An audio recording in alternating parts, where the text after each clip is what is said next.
Okay, so I want to finish up at least the direct discussion of Bostrom and the simulation hypothesis by talking about testing it. This is an issue we're going to look at again as we get to the end of this. I think it raises some interesting issues here. Basically, should we test it is one of the things I want to ask. But I want to talk about could we test it for a second. So Bostrom presents the simulation as a hypothesis. This is not just some philosophical theory. This is an actual, he thinks, testable hypothesis. Now, he actually waffles a bit on this. Sometimes he'll be like, well, you could never know because people run the simulation could just trick you. I think that's a bad move on his part. I think that's him just being a little too clever and maybe not as brave as he should be, right? So, if we take him at his word most of the time, the simulation hypothesis is a hypothesis, and it does seem, you guys remember your science fair, right?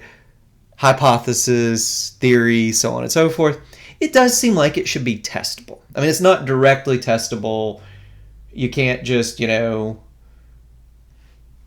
something in a chemistry set and it comes back, oh, yeah, simulation, right? But it does seem like there should be ways that we could test whether we are in a simulation. So how is that? How would we or could we test it? I'll have you guys read the Scientific American article. It talks about a few ways. But basically the ways people have talked about testing it comes back to a few facts we know about computer simulations. For one, computer simulations take shortcuts. If you guys have ever played old school video games, they are often really lazy in the shortcuts they take, right? You get to a higher level and your higher level enemy is basically just a lower level one with the color changed, right? They call it sprite swapping, right? That's one way they're lazy. There's lots of other little ways, though. Like computer programs take shortcuts, and they do this because computers, even powerful ones, don't have infinite power, so you need to save on processing power where you can, right? And the thought is, if reality is a simulation, they will probably take certain shortcuts, and we might be able to observe and test them.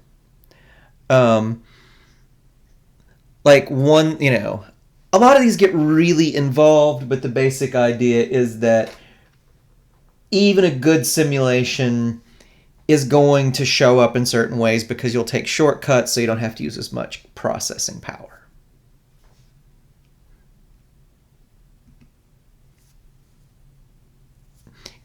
Guys can see some of the things they propose in the Scientific American article. It gets technical. I don't have, my science background is no more than an educated, interested person. I'm not like a physicist, so I'm not going to, shoot off my mouth about things I might not be super competent on. Another thing computer simulations do is to glitch, right? You'll get errors or they'll even lock up and crash. Old school video games like I played in the 90s do this a lot. There was a boss on Mario Brothers. At one point, he splits into two. He's not supposed to do that. That's a glitch, right? Bad programs do it constantly without you prompting them. But even good programs, if you push them, you can make them glitch, lock up, or crash, right? Again, I keep referencing The Matrix not because it's a good movie. As I said, I think it's just a thoroughly mediocre one, 2.5 stars out of 4 tops. But, there's a scene in The Matrix where this happens, right? Kitty walks across, then there's like a little same kitty walks across again. One of the ways you can tell The Matrix is a computer simulation, it occasionally does this, right? So the thought is, one way we might look and see if we are living in a simulation is to see if there are signs of shortcuts that a simulation might take. For pretty involved reasons, they think cosmic rays would behave in a very particular way, given some shortcuts it might be natural to take in a simulation.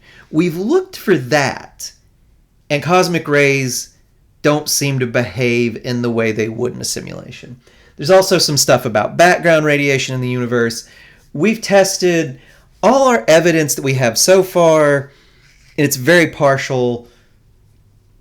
There are certain things we think there might be signs. None of them have suggested we are in a simulation. We might also design experiments designed to look for shortcuts. There's all kinds of experiments with observing like quantum phenomena, stuff like that, that might, and again might, behave certain ways if the designers of a simulation took certain shortcuts. We might see it. But, here's the thing. None of these things are slam dunks, right? We think, well, if it's a simulation, they might take some shortcuts. We don't see evidence of those shortcuts. The failure to see that is evidence we aren't living in a simulation. But how good is that evidence? How much of it would we need to conclude we're not living in a simulation? Well, think back, that stuff, all that stuff that I said about base probabilities in the earlier lecture. I didn't just do that because I thought it was cool and interesting to know. I do think it's cool and interesting to know, but I think it's important here too, right?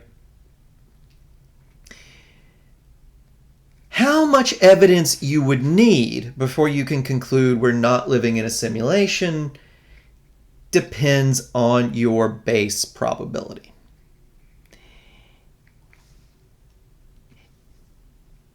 If the probability is 50-50, you don't need a whole lot of evidence to reach the conclusion, okay, we're probably not, right? Even at just 50-50, it's a coin toss. Any evidence will probably tip you over into that less than 50-50, probably substantially less in some cases, right? But if Bostrom is right, and our base probability is 99.99999, like a bunch of nines afterwards percent, then you would need a lot of evidence to conclude we're not living in a simulation, to even think it probable we're not living in a simulation.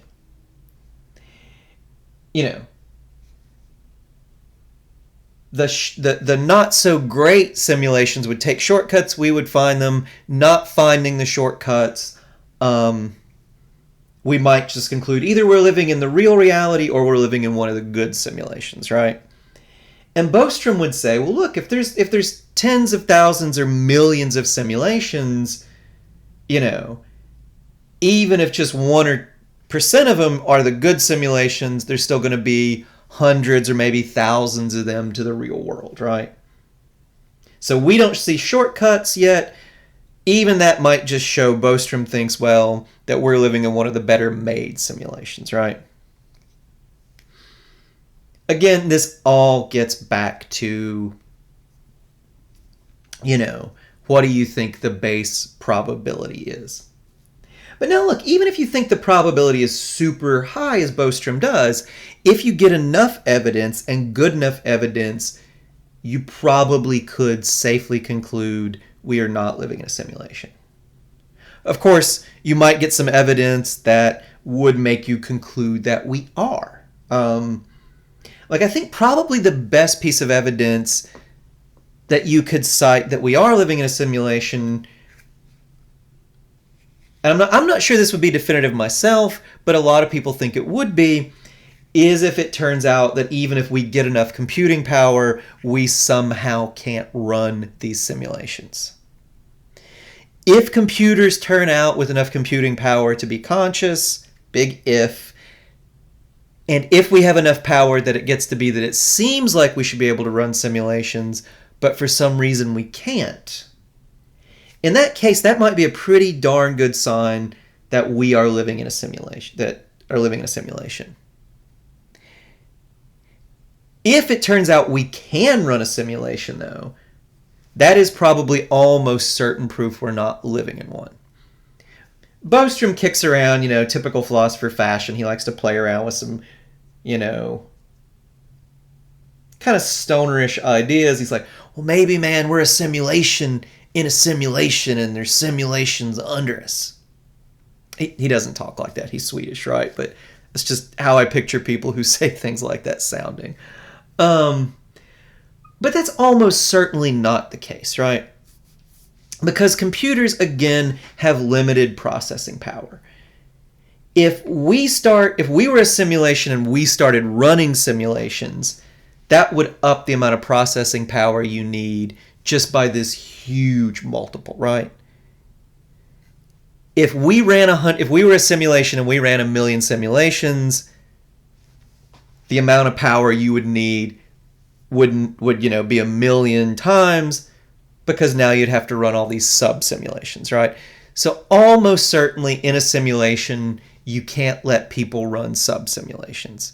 You certainly couldn't let the sub simulations run sub simulations. Then you just get this exponential growth in the amount of processing power you need. Right? That's all very involved. Short point is, even really powerful computers wouldn't have infinite processing power. If you start letting people in your simulation run simulations, you need pretty close to infinite.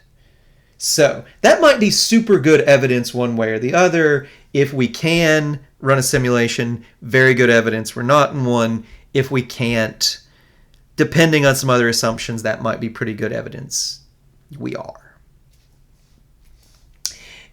Anyway, here's my question, though. Should we even want to test whether we are living in a simulation? Even if we can, should we want to do this? Now, you might just be like me and think, well, we're probably not. And, if something's unlikely, why test, right? Even me, though, I would put the odds much lower than Bostrom. I'd probably, if you just press me, say, I think the odds are like 1% or so, right? But, look, if we're living in a simulation, that seems, even a very small probability seems important enough we'd want to know about it, right? So even for me, it might seem like the natural response is, well, if you'd say it's 1%, isn't that important enough we want to know about it, right? Here's the problem. It seems, to me at least, and to a lot of other people, that testing the simulation hypothesis has more than a little bit of risk to it. Why is that?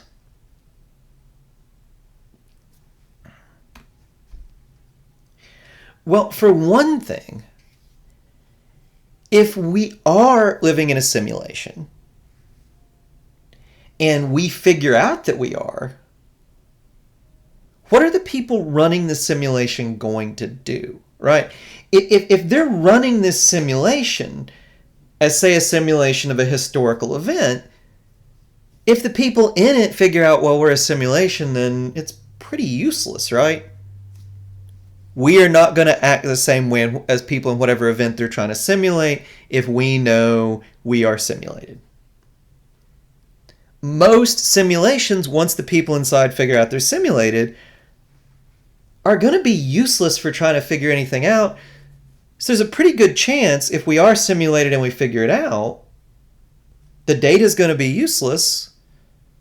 So whoever's running it would, at least it seems to me, probably shut down and reboot the whole thing, maybe erase and start over, right? So it seems to me there's some real risk trying to figure out, even just trying to figure out by observing things if we live in a simulation. Even riskier, though, this idea that maybe we can make reality glitch or lock up, right? Glitching is one thing. Your program just does something weird, it moves on, right? Mario Brothers 2, you have two of these bosses on the screen and it's hard to throw whatever at him, but, you move on to the next level, things are fine, right? Locking up, though, is a completely different thing, right? If we're a simulation and we get reality to lock up or crash, well, who's to say whoever's running our simulation would want to reboot us, right? Scientific American articles like, they'll reboot us, they'll be nice. Maybe they won't want to. Maybe definitely if we crash it, maybe they'll just say, okay, start over. Well, I think if we crash things, they're going to be like, okay, restore from backup, right? And maybe they couldn't, right? I mean, maybe you haven't had this experience. I definitely have. I crashed a computer once where I could not reboot the thing. I mean, I'm going to guess that maybe some of you guys have completely bricked one. The one I did this to was a really cheap one. Wasn't too happy about it. Fun, just the cheapest whatever, like super heavy laptop you could get running Microsoft's fine operating system. That's some sarcasm there. Needless to say, Microsoft's habit of automatically updating this is part of the way I bricked it, but we'll not get into that. Maybe they couldn't reboot it, right? Maybe if we crash it, we just brick whatever computer we're running on, right? I don't know. If there's this level of risk, should we even test? I don't know. And I think to figure that out, and what I want to do in the next lecture, is to say a little bit about, well, what is the value of truth? The next few lectures I want to talk about this, but also to say a little bit more about, well, what would be so bad about being in a simulation if we are?